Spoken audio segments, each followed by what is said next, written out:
Hello, I'm Dr. Jackie Borman, and this is the Purdue Dairy Digest.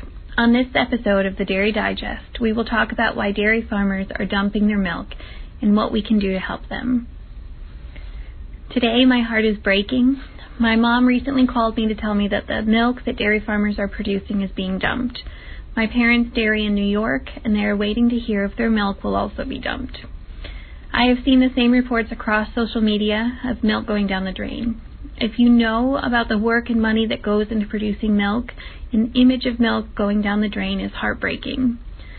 I have even seen meetings scheduled to talk about how to best incorporate milk that is dumped into manure lagoons. Dumping milk is taking place at the time that dairy farmers and employees are some of the essential workers that have to go to work to continue to care for animals and provide essential food during the pandemic.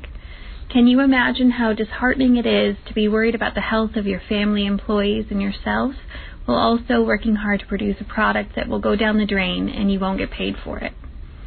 I want to spend a little bit of time talking about why this is happening and what we can do to try to reduce the number of farms where this is occurring. 2 weeks ago, we were looking at Class 1 milk prices of over $19 per hundredweight. Today, Class 3 futures are trading below $13 per hundredweight in May. How have we seen such a drastic change in just 2 weeks? Some of what happened 2 weeks ago was panic buying in stores, especially of milk. This increased the demand for Class 1 milk as the threat of coronavirus became more real for people. Milk was diverted to fluid processing plants to meet this increase in fluid demand. Some stores put limits on the amount of milk, as well as other items like bread, eggs, and toilet paper that each customer could buy due to the increase in demand. This restriction, coupled with very little milk going to schools and restaurants, drastically reduced the demand for milk in the U.S. School lunch programs are a huge user of fluid milk, and with schools not in session, this demand is eliminated. Usually, milk processing plants can plan for this, and they shift their supply to other products over the summer when they know that there will be reduced demand. However, we didn't have the foresight to know how drastic demand would be reduced in a short amount of time. So what can we do? If your grocery store has a limit on how much milk is able to be bought per customer, take a picture and send it to your state dairy promotion association with the location of the store. So that will help with knowing the location of the store, because there is milk out there and we need to be able to reduce those limitations on fluid milk.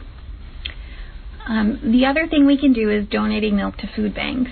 Because of higher unemployment rates and millions of people currently not having a job due to coronavirus, there is an increasing number of people who are food insecure. We can increase fluid milk demand by purchasing and donating milk to these food banks.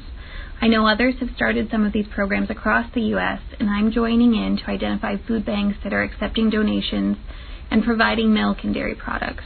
Please, if you can, purchase milk for yours and others' consumption. We need people's help to help dairy farmers during this uncertain time. If you are a subscriber to the podcast, can you do us a favor and rate us in iTunes? If you're not a subscriber, become one today, and you can listen to this podcast at your own time. Thank you.